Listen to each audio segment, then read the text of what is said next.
across a spectrum of disciplines, including bioinformatics, functional genomics, proteomics, comparative genomics, drug designing, vaccine designing, chemoinformatics, molecular biology and dynamics, and systems biology, among others. We are also thrive to introducing the machine learning project in our discipline. Our primary objective revolves around assisting and promoting training, research, and development in the realms of bioinformatics and biotechnology. Let me explain each of these disciplines in detail. Bioinformatics is the practical use of computational methods to analyze biological data, solving real world problems in genomics, proteomics, drug designing, drug discovery, clinical genetics, and many more. It accelerates research, aids in personalized medicines, and facilitates drug development by extracting valuable insights from biological information. This interdisciplinary field plays a pivotal role in advancing our understanding of life sciences and improving healthcare. In vaccine design, bioinformatics helps in predicting antigenic proteins, modeling immune responses, and selecting vaccine candidates. It helps expedite vaccine development, improve efficacy, and addressing infectious disease efficiently. Genomics and proteomics. Genomics and proteomics provide extensive biological data, while bioinformatics offer tools to analyze and interpret this data, enabling insights into genes, proteins, pathways, and structure. Together, they drive advances in biology, medicines, and molecular understanding. In comparative genomics, bioinformatics facilitates the comparison of genomes across species, revealing evolutionary relationships and fundamental insights. Structural genomics helps predicting the three-dimensional structure of proteins encoded by genes, aids in understanding their functions and interactions. In both genomics and proteomics, bioinformatics accelerates research, enhances data interpretation, and facilitates a deeper understanding of biological processes, ultimately contributing to advances in medicine, biotechnology, and basic science. Bioinformatics enables the use of systems biology to model, analyze, and simulate complex biological systems. It aids in understanding how genes, proteins, and molecules interact within cells, leading to application in disease research, drug discovery, and personalized medicines. Under the guidance of Dr. Basha Javed sir and his academic industrial experience of almost 10 years from various institutes, including Helix Infosystem Limited, Noida, Bioinformatics Institute of India, Noida, Indian Biological Science and Research Institute, Noida, SPS Educational Group, Bareilly, and now in Bioinformatics Technologies of India. BTI has achieved numerous milestones and have some healthy collaborations all, for over more than 8 years with highly reputed institutes over time, including Noida Institute of Engineering and Technology, Noida, Pine Biotech, USA, and IFTM University, Moradabad. At Bioinformatics Technologies of India, we offer industry-leading bioinformatics training that cater to both beginners and seasoned professionals. Our mission is crystal clear: to provide platform for individual, professional, R&D organizations, pharmaceuticals, and software companies to harness the immense potential of Indian bioinformatics. You can visit our official website of BTI for more details. Let me help you decide why you should choose Bioinformatics Technologies of India training. We at Technologies of India, we provide extensive curriculum, hands-on experience, expert faculty, net- network opportunities, flexible learning, career orientation programs, industry collaboration with elite companies. So don't miss the opportunity to revolutionize the field of biology through bioinformatics. Enroll in our training programs today and embark our gearing up journey of innovation and discovery. Unlock your potential and shape the future with Bioinformatics Technologies of India. For more details, you may contact the following number and scan the QR code to visit our official website. Now, without any further delay, I would like to call upon today's speaker, Pakhi, to start with the workshop. Hello everyone. Shall I start? Yes, Tushar. Paki. Yes, Paki. Yes, Pakhi. Hello everyone. With the great introduction given by Tushar, I would like to begin today's webinar, and I bring you all the data that has revolutionized the whole biotechnology industry, that is genomics data. The topic of today's webinar is Revolutionizing Genomic Exploration for Industrial Precision and Insightful Bioinformatics. What is genomics exploration? Genomic exploration is just like we have a data. Everybody's genome is different, and it is made up of nucleotides and DNA that has an intricate knowledge to it. It has to be annotated, it has to be decoded by us so that we can understand the various possibilities of having diseases, having medication, developing medicine, vaccines, crop development, and many other things. Why genomics matter? We all know genomic matters, that's why we all have enrolled in this webinar, and it has a plenty of information inside it that has to be decoded by us. We people have the right mindset, right time, and right resources to annotate the data. And with bioinformatics, it has become easier and easier day by day. And we have also incorporated artificial intelligence and data science that has made the task even more easier. The data analysis has become quite easier these days. So, what is genomics? It's the study of genes in an organism. It tells how genes work together, how they influence each other, what are their traits, behaviors, and everything. And genomic study is important these days because it has revolutionized the personalized medicine field. We have developed vaccines, we have developed various medication that is personalized for a person, that is trained for its own genetic behavior. That's why genomics is important. In also agriculture, we can develop several crops and genetically modified organisms that will produce the major outcome that is required in this scenario, in this era of revolution. Today, we unravel the importance of genomics. Of course, the topic is that genomics. We gonna dive deeper into that and see what it brings to us. This is very innovative. We are gonna do a title with a project that will be accomplishing several things. You'll be noticing multiple and a plenty things, and will be getting lots of information from this webinar. I assure you that. The title is Comparative Insights into Oriza Chloroplast Genome, and I'll be discussing about it in few minutes. Today's goal is comprehensively analyze whole genome chloroplast sequence extracted from diverse Oriza species. That's our goal. We will be extracting the genomic information and will be analyzing it.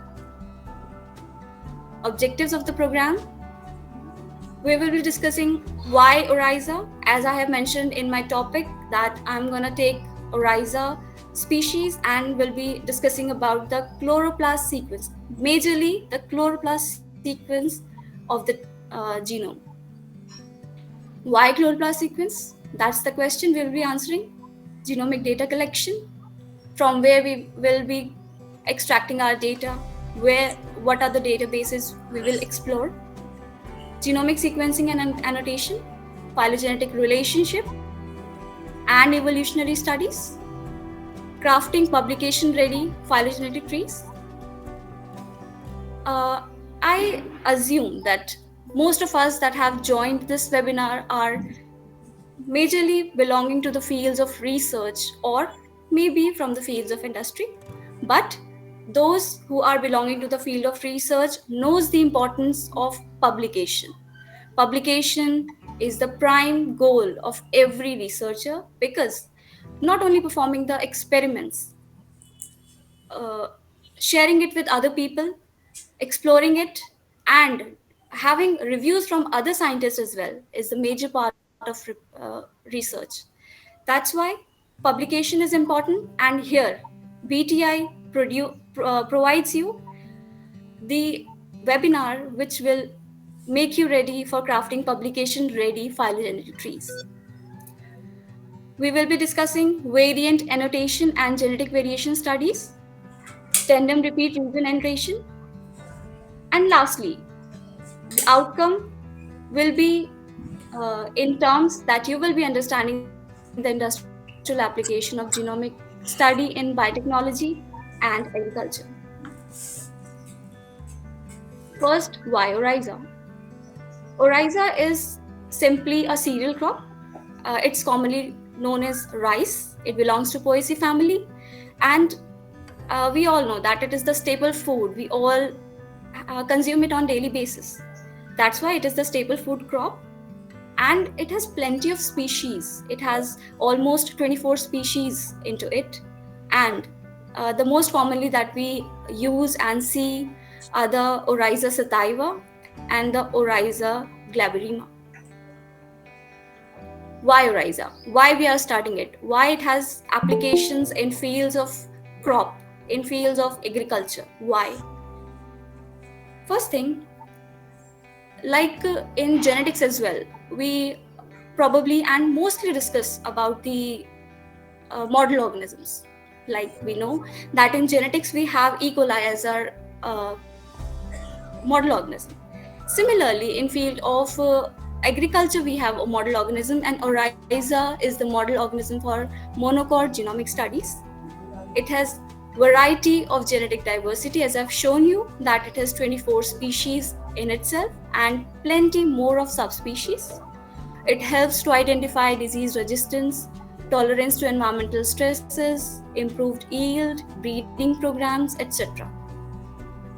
We can infer to the evolutionary history because it has plenty of diversity in its species. That's why we can infer to the evolutionary history, how it has evolved into such present day species. We can infer to that. Also, it is used to produce genetically modified crops and enhanced nutritional quality, resistance to pests and diseases, improved tolerance, and etc. That's why we have taken Oryza, because it is the model organism, and plenty more reasons that I have mentioned to you. What is the significance of Oryza? Till now, the things that I have mentioned to you, I guess you must have observed the importance of Oryza in agriculture. Let me brief it to you. It is the most critical plant genera in the global agriculture because it is the staple food dietary supplement for everybody. That's why it is extremely important for the agriculture. Its productivity, its production is very important. It belongs to the family Poaceae, and the cultivated species out of the all those 24 species and many more, Oryza sativa and Oryza glaberrima is the one. The Asian rice and the African rice that we usually most commonly use, and it is a primary source of carbohydrate. That's why it is extremely important in agriculture. It has many subspecies, like Oryza sativa has two majorly common subspecies, like Indica and the Japonica. You will be seeing it everywhere. Like Indica is the tropical region, it is found in tropical region mostly, and Japonica is mostly commonly found in temperate climate. Although Oryza glaberrima is not having very globally cultivation, but it is also very commonly found in countries like West Africa and other regions. We have discussed Oryza. Now, why we have taken chloroplast only? There are plenty of other organelles in the species body. Why we have not chosen that? Because chloroplast has its own importance. Let me tell you. It has unique genetic material. As we all know that the genetic material of our body is majorly present in nucleus, but chloroplast has its own genetic material, and it is circular in shape.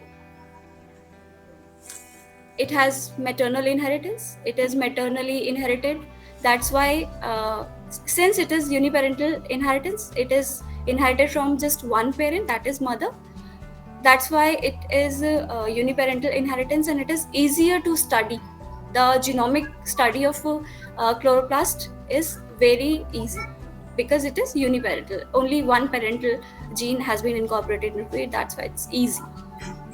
And it also provides insights into the evolutionary history. uh, I would never be get fatigued to uh, emphasize the importance of evolutionary history in uh, this webinar, because chloroplast region of Oriza has provided us immense species that can be produced to infer the evolutionary history analysis and phylogenetic analysis. We can perform plenty of things over that and infer to the evolutionary history. That's why it's extremely important and easier to understand, because Oriza provides you plenty of subspecies. We can infer to phylogeny, as I mentioned, that evolutionary insights it can easily provide. Environmental adaptation. Chloroplast genome, it exhibit different variations with different environmental adaptations. That's why we have chosen that. Genetic diversity and breeding. We can generate genetically modified organisms, as I have mentioned. That's why it is easier to use this and produce some fruitful outcomes of the research. Functional genomics, it provides insight into the molecular mechanism of growth and development, and it gives us chance to learn from human eye. That's why. What else have we got? Biodata and microbiota. Moving ahead, we at BTI have a perspective, not only present but future also. Of this webinar, we have a future perspective of studying the genomic data. Why? Just to emphasize on global agriculture. Since global agriculture is extremely important because of the overcrowding population we are uh, seemingly observed every day, that the world population is steadily increasing, and that's why the global agriculture is very important for now, for tomorrow, and for a substantial future. And the genomic study is just an effort to enhance the productivity, resilience, nutritional content of rice varieties in order to feed a growing population.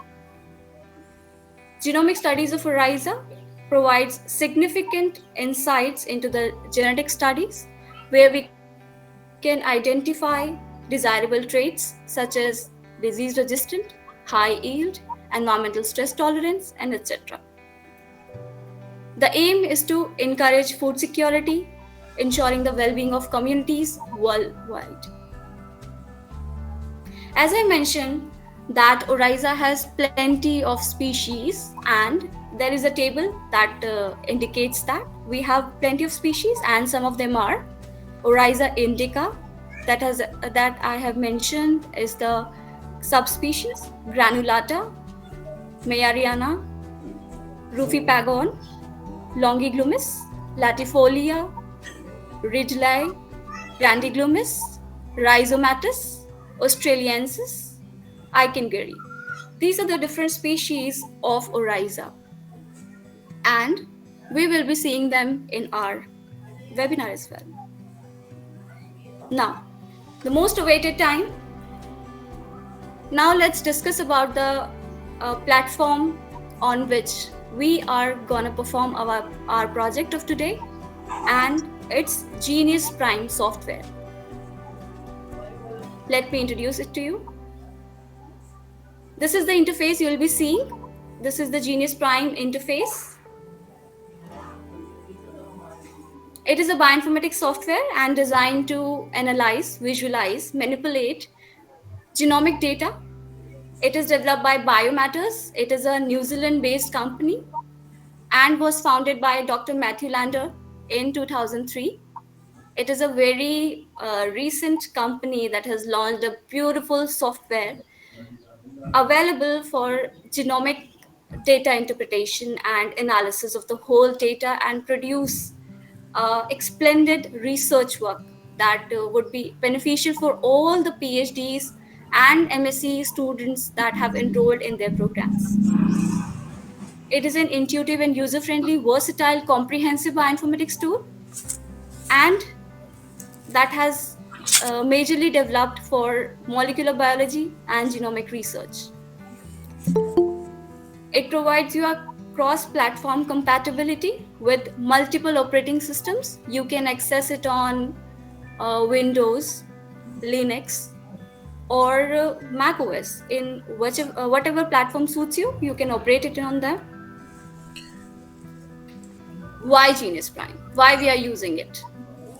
Firstly, it is a genomic analysis suite. That means it provides all the necessary equipments, features that are required for genomic data analysis. Allows development of plugins. What are plugins? It allow us to develop plugins, and it also has some inbuilt plugins that we can use. What are these plugins? Plugins are the special features, special additional features that can be added to the inbuilt software and enhances its functionality. So, Genius Prime allow you to develop your own plugins, which can extend the functionality of the software, can be written in Java. The plugins of Genius Prime are majorly written in Java programming language. Many of you must have been familiar with the language, and can be used to implement new tools, algorithms, data formats, create and annotate custom analysis workflow. Exactly. That's what I've told you. Genius Prime plugin magic.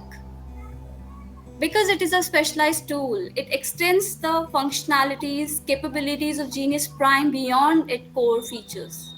It adds in new features, new facility that the user can use and help themselves in the genomic data annotation. From sequence analysis to structural bioinformatics, let's embark on a journey to discover the versatility and customization offered by Genius Prime plugin. Let's begin. First of all, let me show you how you can get your Genius Prime. All you have to do is open your Google or any web server that you're using. Go for Genius Prime download.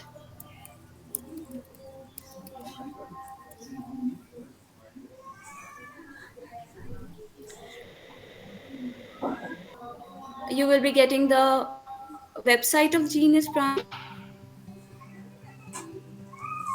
Click on that and make sure you are connected to the internet. If you're using Genius for the first time, you have to sign in yourself. For that, you have to click on the free trial and enter your Gmail and click on Get Started. You will be getting an email that will be providing you a license key, and you have to keep that license key with you. Genius Prime is basically a software that has its own costing. It costs you around 2 to 3 crore per year, and it is only available to the institutions or the companies, and it is a huge package. That's why it costs you billions of dollars, and thereby, if you want to learn it, you can use its limited features that are provided in the free trial. You can access to that, and that's why you can log in into that and get your license key and use it for your further analysis and using the Genius Prime. After the signing in, you just click on the download option and download it. Use according to your desktop, whatever you are using operating system. Click on the download and downloaded it wherever it suits you, and the application will be downloaded. Extract it on the folder that you like, and here you go. You have got your Genius Prime. Now go to your file explorer, search for the Genius Prime as I have already installed it in my desktop. It is showing me in here. Click on it. It will open you an interface of Genius Prime, and it will take a while because it is a heavy software that provides you plenty of things. That's why it takes few seconds to open up.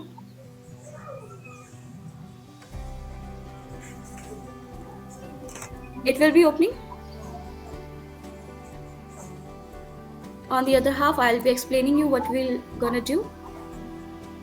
Till now we have ended up uh, downloading and installing the software. I hope that is being understood to you. Now let us understand what we are going to do, how we're going to annotate the data. First, before that, let me tell you how you can get your data. As we all know that there are in bioinformatics there are plenty of databases available. Databases are the resources where you get most of the things, uh, most of the data, the all kind of data like metadata, genomic data, data for phylogenetic analysis, and data for NGS, data for microbiology, microarray. Everything is available in different types of database. We have different types of database. If you want, we can obviously produce another webinar and show you um, things that what are the database available in bioinformatics and how you can get information from that. Okay, so for now we will be getting our genomic data from NCBI. NCBI is a mother database for bioinformatician, and it stands for National Center for Biotechnology Information, and it provides the whole kind of database like if you want assembly by project, you can get anything here. Like for now I need nucleotide database, so I can search for that and type nucleotide. I want the Oriza genus, I can search for that. And in addition to that, it is not just a simple um, search bar. It is an entree search bar developed by NLM, and it provides you an additional feature to use all the logical gates to refine your search. So I can write like this. It will produce the research that result that will containing the Oriza and chloroplast both, because I have used this. We can also use things like double quotes that will be producing the output as the files which are having only these Oriza and chloroplast in combination with them. There is no such data available for now. Let me search for individual. With advanced search, there is an option available in NCBI which lets you find the data of your choice. You can choose the organism, you can choose the properties, you can choose the protein name, you can choose the gene name, anything. I'll be searching for Oriza and chloroplast and hit on search. You will be getting all the data that is available. Here you go. You get all the data available. And I think most of you must have been knowing how to get retrieve data from here. Just for some of you that would not be knowing, I'll just brief you. Choose any of the data of your liking and click on the faster format and get the faster format, and you will be getting copy it from here into your notepad and you will be good to go. This is the one way of retrieving the data for our genomic exploration for today. But Uh, the this you might have already been knowing, but today the thing I'll be telling you is the Genius Prime. And Genius Prime, this is the interface that I was talking about. And here you go. The left side of the portion that provides you the inbuilt features and availability of features that are present in the Genius Prime itself. This is the pane where you will be getting your imported data that you have imported.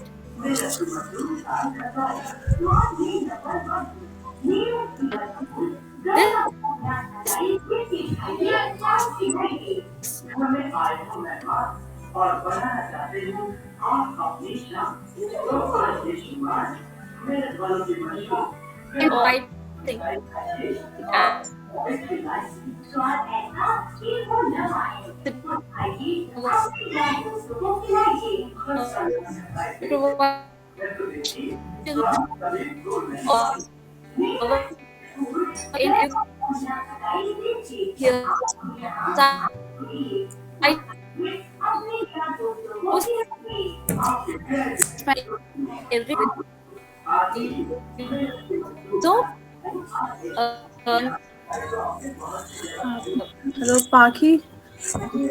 Your voice getting stuck. Please, you are not completely audible.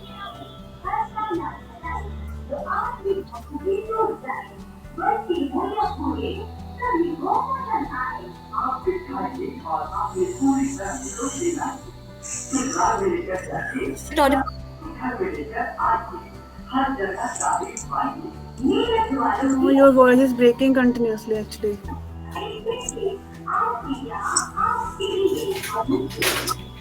There might be issue.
Is it audible now? yeah, I think you should turn off your video after that. You can speak because you are, getting stuck many times. Again.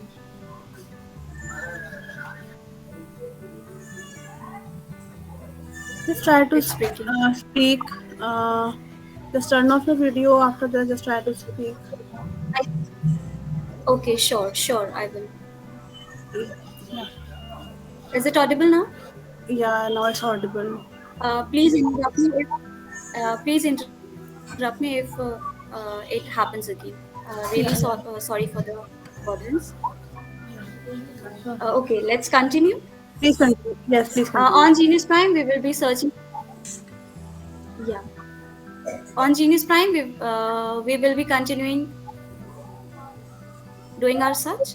That is for the Oriza and the chloroplast, because our aim is that only.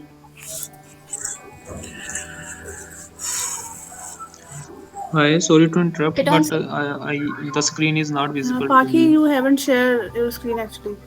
Please share. Okay, okay.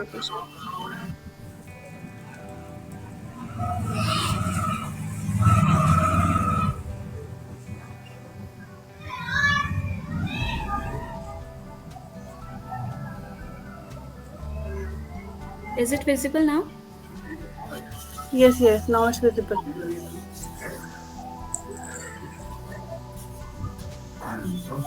Thank you so much. Clear. What we have done is to search our genus name and the organelle name into the search bar and hit on search. You can also select options from the all fields, because due to the lack of time I am just skipping those steps, and also internet is not supporting that. It is what it is doing right now. Genus Prime is searching for all the database that has variation into it, like NCBI, Bioinformatics, Uniprot, and it's searching for all the nucleotide sequences available into it and producing the available sequences that it has, and it will produce the result into few seconds. Until then, we what we can do is explore another features, like there is a this is a file which is termed as local file. Here what we can do is create our own folder, and we can name it, like for now I can name it like Oriza because I am working on that. And I will name it as Oriza sequences, because in that I will be putting my sequences, nucleotide sequences that will be generated by the genius. Another folder I will be using is for the alignment, where I'll be keeping my alignment file.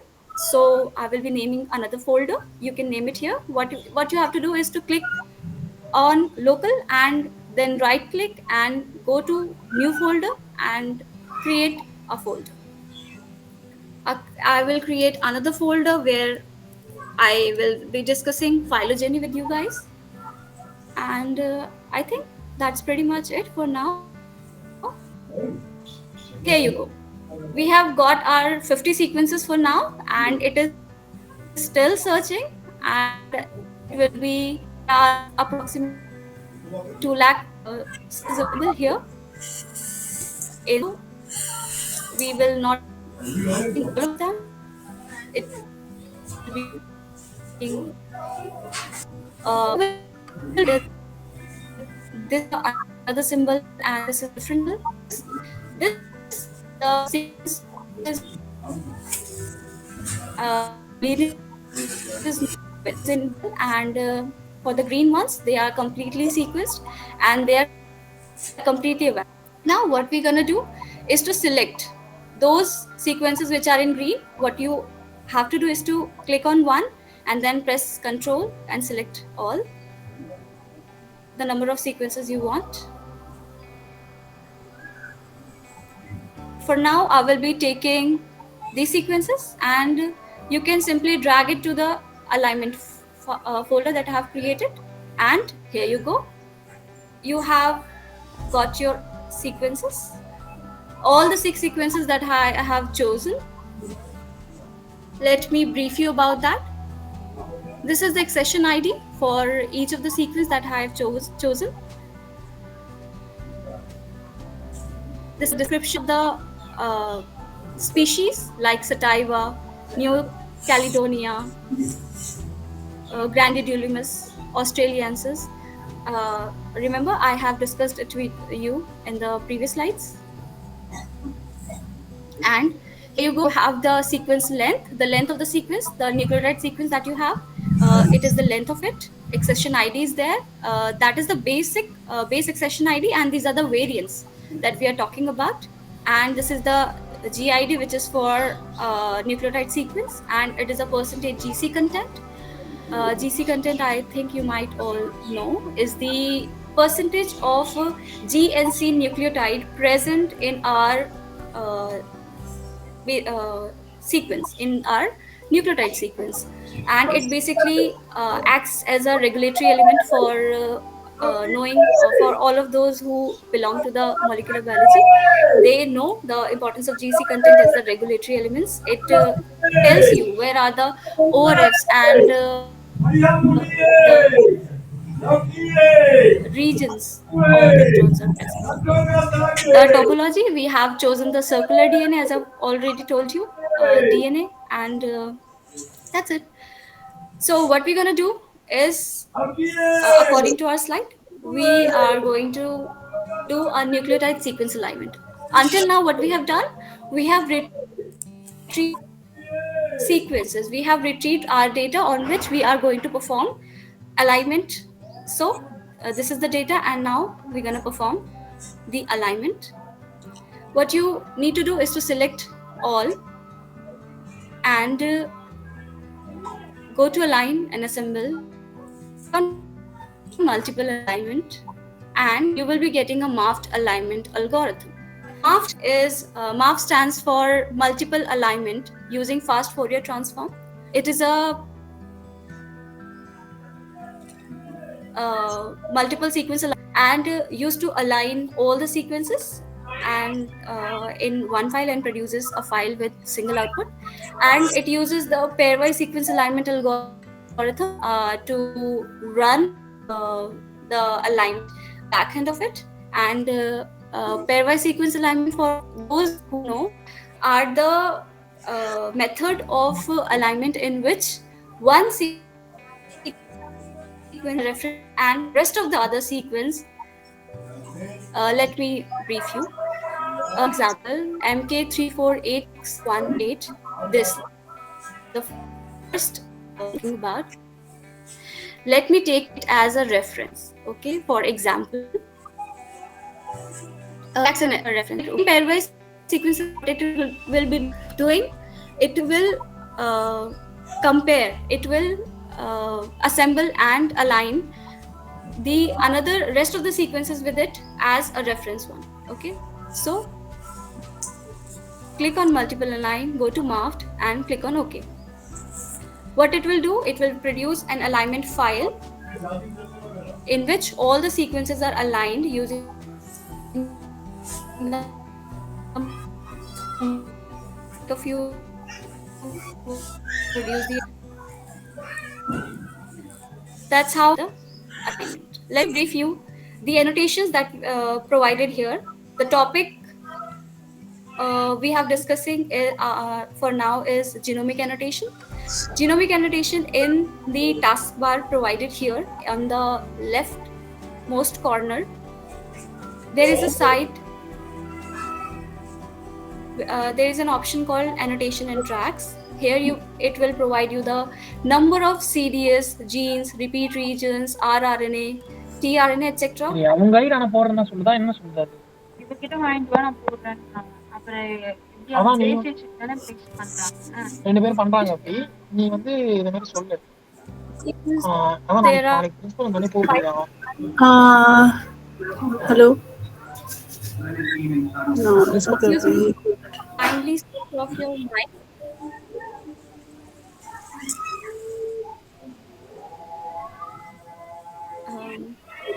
Should I continue? Yes, you can continue.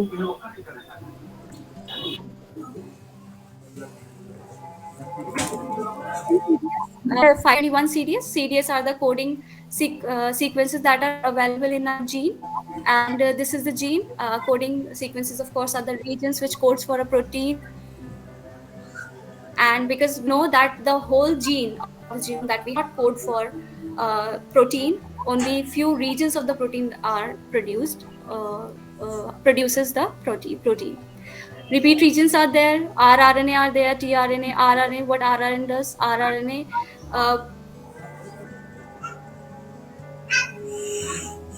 ribosomal RNA structural protein for production of the structural protein. tRNA is responsible for transferring protein into the cell for functional information. So all the annotations we know about is the annotations that we have to do. In GM, we can infer all this information here itself. And here Sorry to we have interrupt you, Paki, wherein but your voice is we breaking very much. Your voice is breaking, continuously breaking. You are not completely audible actually. Is there any other internet connection that you can connect? any suggestions? I have connected my own Wi-Fi here because the Wi-Fi at the hall is not working properly. So So please repeat some more Is there steps any of previous. I don't think people can understand. So I think you should repeat from across. where it has started working? Should I start with annotation or should I Yes, start yes. with alignment? No, no, just start from the annotation, I think. Okay. Yes, yes. Sorry for the voice breakage. For the annotation part, we have a taskbar available here on the leftmost corner, and it produces the annotation table. We can say that, like it tells you other series like coding sequences, which these are the region that codes for the protein, number of genes that are present in our sequence, repeat regions that are continuously repeating and access regulatory elements, the how many RNA contain, how many TA it contains, and all the annotation that we want to retrieve from a genomic sequence, it produces that. So that was total about the annotation part, genomic annotation part that I wanted to discuss. Now, moving back to our PPT, our the whole core of this webinar, that is this PPT, and it is like we have discussed the nucleotide sequence alignment, what it does produced to us. Let me show you again. It generates an output as a file where we have got the sequence length, the length of our sequence, nucleotide sequence, the percentage identity, that is for the alignment, accession ID, GC content, percentage GC content, topology of the sequence that we have taken, type of molecule that we have taken, the species from where we have taken it. So everything is there. Now we will be talking some more things about it, elucidating phylogenetic relationship. As I have mentioned it before, that phylogenetic analysis is extremely important. It infers to the evolution and the relationship between the different species that we are talking about. It infers the relationship, relatedness among them. So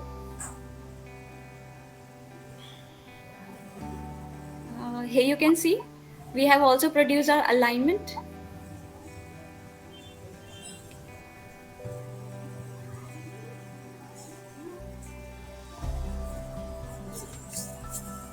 Let me just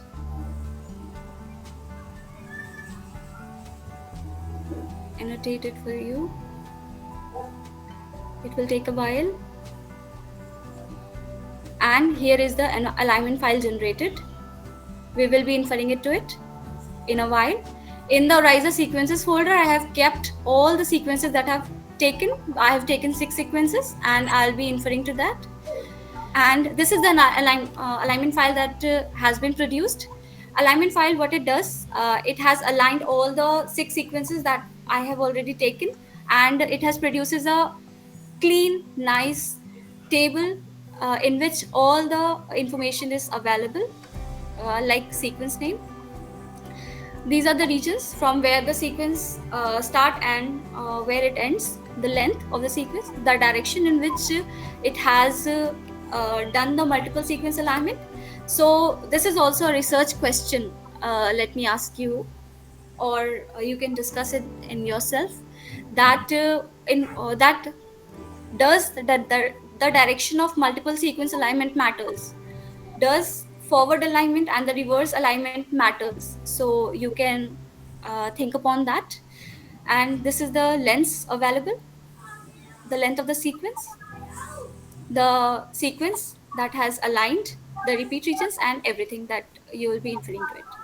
Now this is the tab. You can see the alignment view from here. Alignment view shows the complete alignment of the 6 sequences that we have taken. it is producing on the rightmost corner the GC content, percentage GC content. In the second sequence, we also have this region. It is also showing the repeat region, inverted repeat regions. You can zoom in into it and see the genes available into it. This is the complete annotation of each and every sequence available into it. And likewise, for all the 6 sequences, it has produced the complete annotation, like annotation for the gene region, CDS region. This is the gene available in green. In yellow, there is a uh, CDS available. You can read the data, you can read the translation from here, percentage GC content and everything. You can infer to that. Now, talking about the data retrieval part, if you want to retrieve this alignment file, what you have to do is to click on type and select show all, and click on columns, click on manage columns, click on one, select all, and click on this option, select them all on the left column, and click OK. What this has done, this has produced all the annotation in a single tabular format, and you can export it. Let me create a folder on desktop naming Genius, and I will be keeping it all here in the desktop. And this is my alignment file, so I'll be naming it like that. And it is a CSV file, which is a comma separated file. It will be opening in the Excel.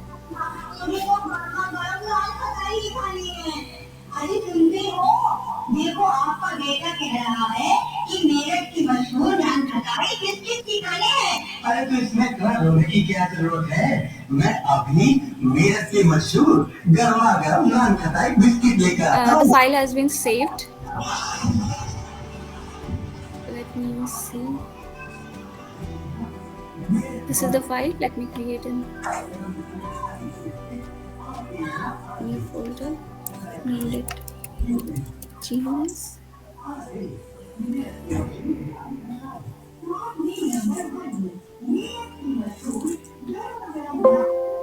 Here you go. There is the alignment file. It has produced all the data that you have chosen, and it is showing you in here the direction, the nucleotide aligned, the file name, the length, the maximum minimum region, the sequence, the type of the data that you have retrieved. Everything is there. You can annotate from here.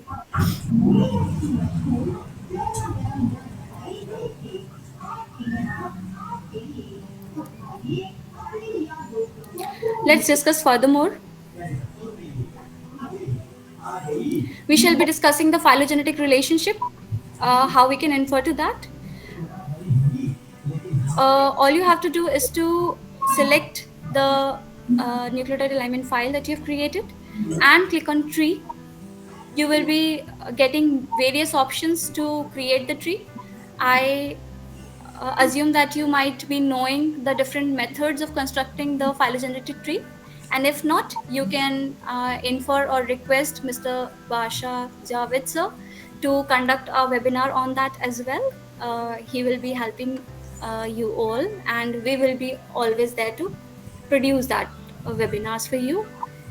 And here is the Genius Tree Builder that is already available. You have to click on that, and this will, what it will do, it will produce a phylogenetic tree to it.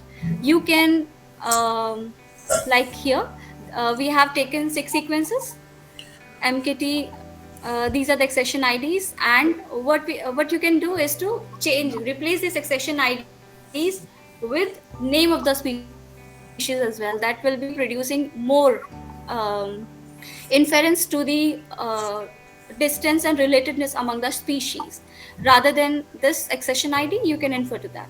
For this, I will be talking in a while how you can do that. But for now, we will be discussing the phylogenetic tree that we have gained. So this is the phylogenetic tree produced. You can modify it using here. This is the layout. You can make it beautiful for your research work and stuff like that. And you can label your branches. This will produce the branch length, and it states that we have 10 nodes and the 6 steps. Let me brief you about the phylogenetic tree. In phylogenetic tree, what we do is uh, uh, infer to the distances and the relatedness between the species. For now, accession IDs that are written here, these are the most common recent species, and these are the leaf nodes I am pointing towards with my cursor. These are the leaf nodes, and this region, that is the that is the root, that is the ancestor of the phylogenetic tree. So this is all how you can create an phylogenetic tree. I will be keeping it inside my phylogeny and we'll be discussing it from here. You can again, alignment view is the same that I have already discussed. Annotation is the same. Here you go. What is important is the distance. Actually, the phylogenetic trees that we build is basically based on the matrices. It is based on the distance matrices that produces different type of alignments like pairwise alignment, multiple sequence alignment. It all depends on the distances. Okay, so this is the distance matrix that has generated, and it signifies the distance between each and every sequence. Like the distance between this sequence and this sequence is mentioned as 0.007. So this is the distance between MK348618 and MT726928. So this is the distance matrix that is generated, and based on this matrix, the tree this tree has built. Okay, the annotations are the same. So this tree is very important. If you will be studying the different methods of phylogenetic study, you will definitely gonna discuss this distance matrix. Okay, now this is the text view, and this is the lineage from where you can get parents and the descendants. Parents are the ancestor species, and descendants are the most recent species. Because this graph has no descendant, this graph has no root into it. That's why it is all showing into the parent side, but these are actually the descendants. Because it lacks the root, that's why it is showing it into the parents. Okay, this is the information of the file that I have created. Now, second part of the today's project has, I guess, completed on my behalf. Secondly, what we're going to do is the most awaited part for all the researchers in here, the crafting publication ready phylogenetic tree. We have already got our phylogenetic tree, that is the base tree for us. Now what we have to do is to make it ready for the publication. How to create it beautifully so that it can be published in a research paper, and we will be getting thousands and thousands of citations into that. Okay, so for that I will be using a tool, web server basically, named ITOL. It stands for Interactive Tree of Life, and it is freely available for now on the web server. So let me search for that. ITOL, and it will take a while and produce the.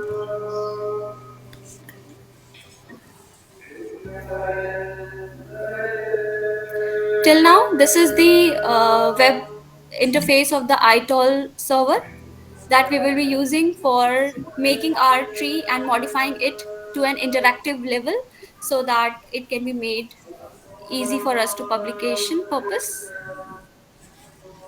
Yeah, here we go. ITOL is there. As I already told you, it is a web-based application. It is a web server on which you can upload your tree and produce the more interactive and a modified uh, version of your phylogenetic base phylogenetic tree that you have developed from Genius Prime. So that is a good part of it. It is taking a while because of internet connectivity. Moving back to the PPT, referring to our today's goal, we have talked about Oriza. We have talked about why we have chosen for chloroplast sequences.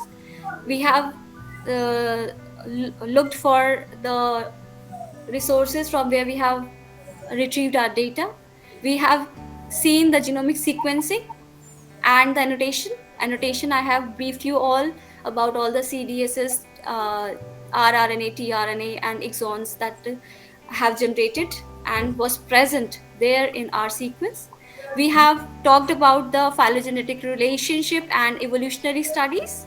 What it does, it produces an tree like structure with, from which you can infer the relatedness and difference between the species, how related they are, how close they are. And we can also produce a distance matrix that infer to the distance between the sequences that we have chosen for our study. And now we are doing the part of crafting publication ready phylogenetic tree using the ITOL server. And here you go, you have your web interface. What you have to do is to scroll down and search for upload a tree. Upload a tree. At this place, we will be uploading our tree, base tree that we have developed from Genius Prime. So it is an interface that this is the region where you have to upload your tree, and you can give name to it, like it's optional. You can infer to that. And what you have to do, if you have a file, if you have your tree in file format, you can choose the file. And also it provides you the feature of pasting your uh, phylogenetic tree into it. Let me show you how you can do that. This is the tree that we have built. And if you want, you can export it also, but for now what I'll be doing is to show you how you can use the text view to infer to produce the output into the ITOL server. So in the text view, you have got your NEVIC format. Let me tell you about the NEVIC format, what it is. NEVIC format is the format used for phylogenetic trees, and it is a text-based format in which you have your sequence name, and it is further separated by the sequences are separated by the commas, and the one that are closely related, for example, these two regions, these two sequences are closely related. That's why they are kept in a that's why they are kept in a bracket. For example, you can see here, like, excuse me, sorry. Yes, so like here you have this sequence here and this sequence here, because they are belonging to a common clade. That's why they are kept inside a single bracket, and likewise the others. So you can take this, copy from here, go to your ITOL server, paste it here, and click on upload. Sorry. It will take a while and it will open your uh, phylogenetic tree here.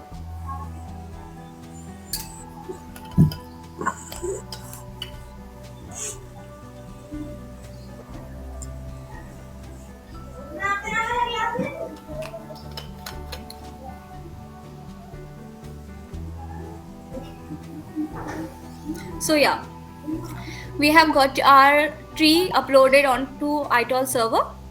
We can modify it from here. This is a control panel provided here. Rotation is the option on which we can rotate our tree. For now we don't need any kind of rotation. Branch length, if you want your tree to show branch length, you can use it, otherwise you don't need it. Invert the tree, if you want you can invert the tree. We don't want it for now, that's why slanted. There are different labels, you can use them. You can change the font of the tree, the text that is written here, the sequence IDs. Okay, you can change the font size of them, font of them. You can change the font style. You can make difference into them, make them larger or smaller. You can change the color of it. Likewise, you can change all of it at once. You can change individually at once. And likewise, you can change the line style. You can make it thicker. You can make it slimmer and or etc. Advanced option,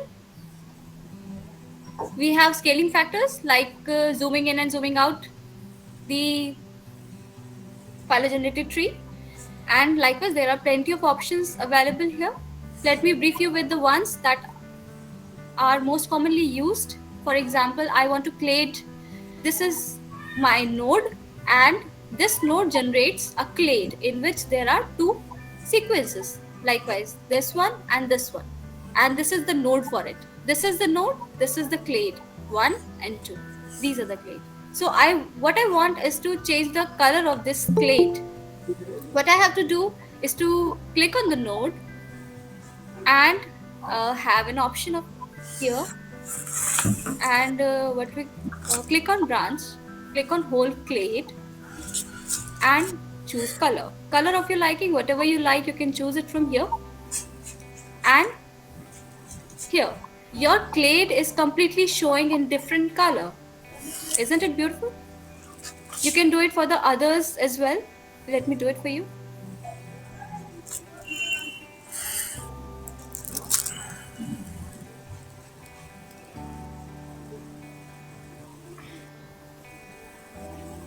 You can choose it in this way.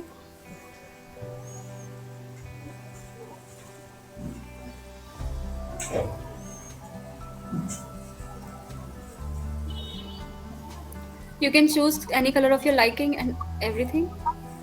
Actually, it has changed the whole.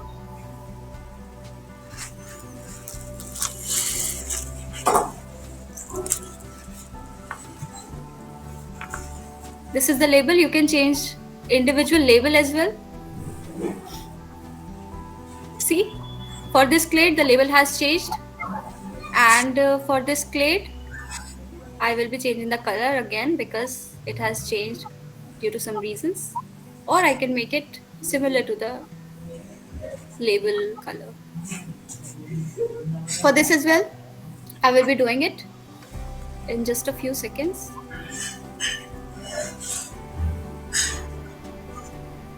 I have changed the branch color. Now it's time for changing the label, and yeah, label has changed. Likewise, for this I can change the color in the label.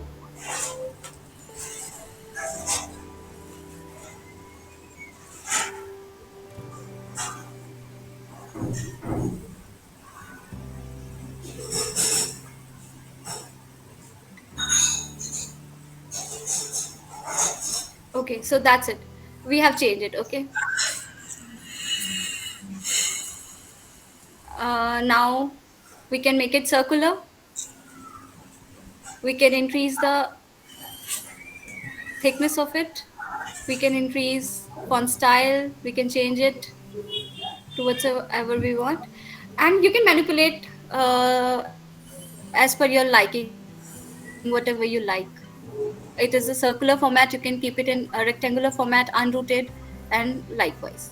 What we to export the data, you have to click on the export option on the control panel, and click on full image and select the required file format. If you want to export it in PDF or PNG, like I want to export it in PNG, I can export it uh, simply. We can export it and it will be downloaded soon.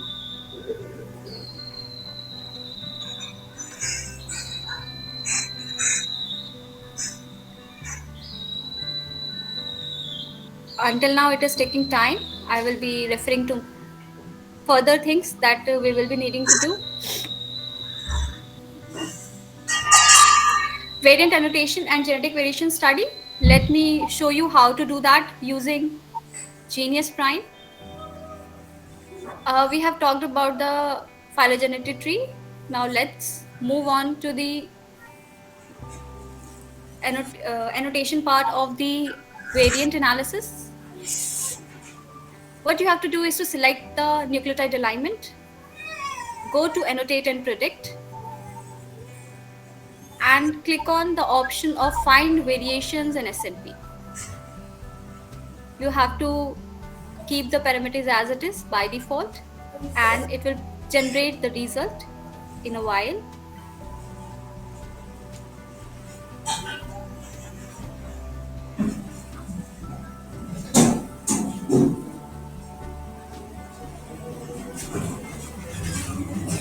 Yeah, result has been produced. It is showing polymorphism of 7798 in number. You can annotate it from here. Click on annotation and save the data. This will produce the whole table. What you have to do is to type, click on type, click on show sum, tick mark only the polymorphism in order to see the polymorphism only, and here you go. You will be seeing the polymorphism here. Polymorphism is basically the changes that your sequence have undergone uh, based on the reference sequence that it has taken. So what it has done, it has taken one sequence as the reference sequence, and rest of the 5 are uh, analyzed on the basis of the reference one. So this is the polymorphism type. The indels are the insertion and deletions that has taken place. SNPs, these are the single nucleotide polymorphism that refers to the change at only one location, one position. So likewise, this is it. Variant frequency tells you that how frequently this type of variation is occurring in your provided genomic sequence. And the direction, the reverse and the forward direction, since many of it is a SNP, single nucleotide polymorphism, it does not have plenty of variations in it. So likewise, you can see the SNPs available into it. Let me tell you how to download plugins into the uh, Genius Prime. What you have to do is to click on Tools, go to Plugins, and click on. Actually, I have already downloaded all the plugins. That's why.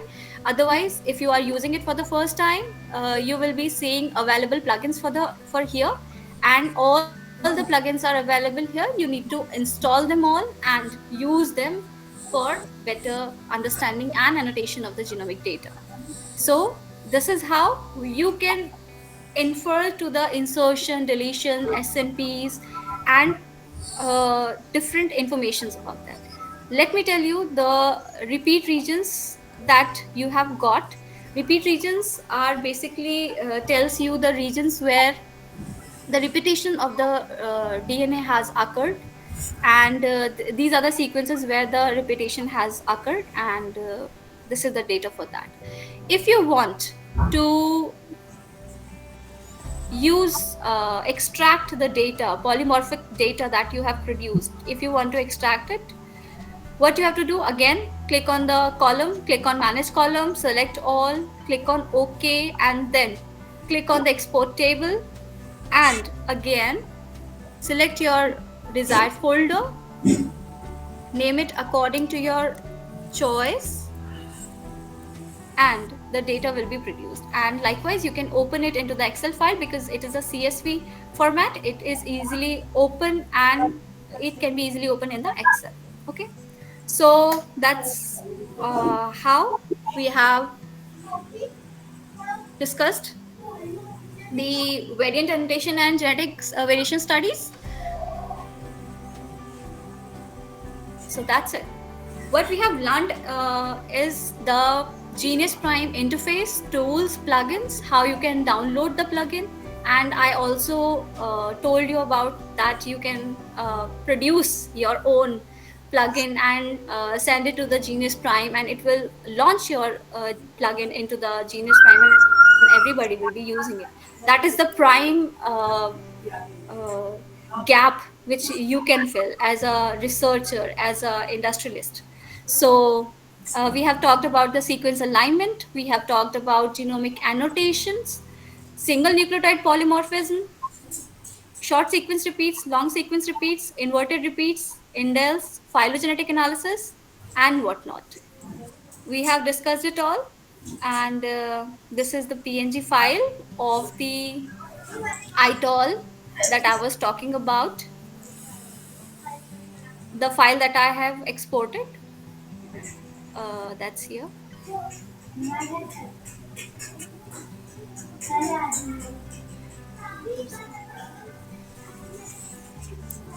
Let me name it ITOL and let me show you.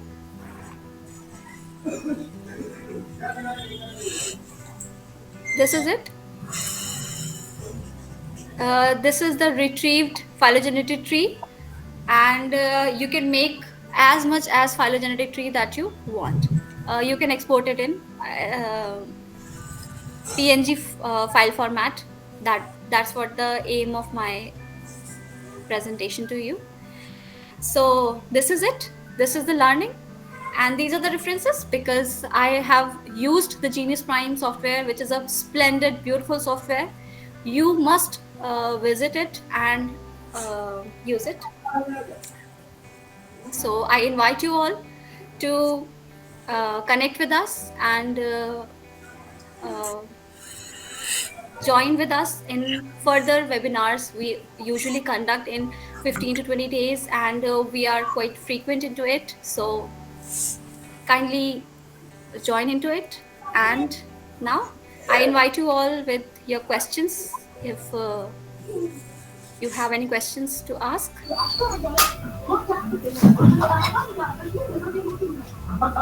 If anybody has any question, you can directly unmute yourself and ask Paki. Or you have been stuck on any type of any part, you can directly ask.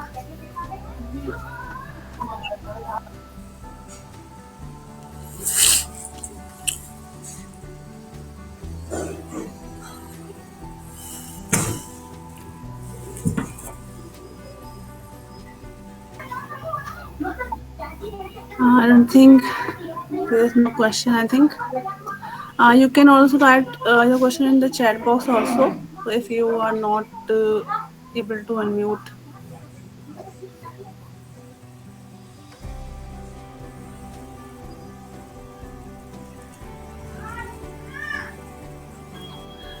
Okay, so I don't think there is no question. So thank you so much, Paki, for this wonderful session. So we hope. You're welcome, Priyanka. Thank you so much. So we want to express our heartfelt gratitude for our participation in our recent workshop, and it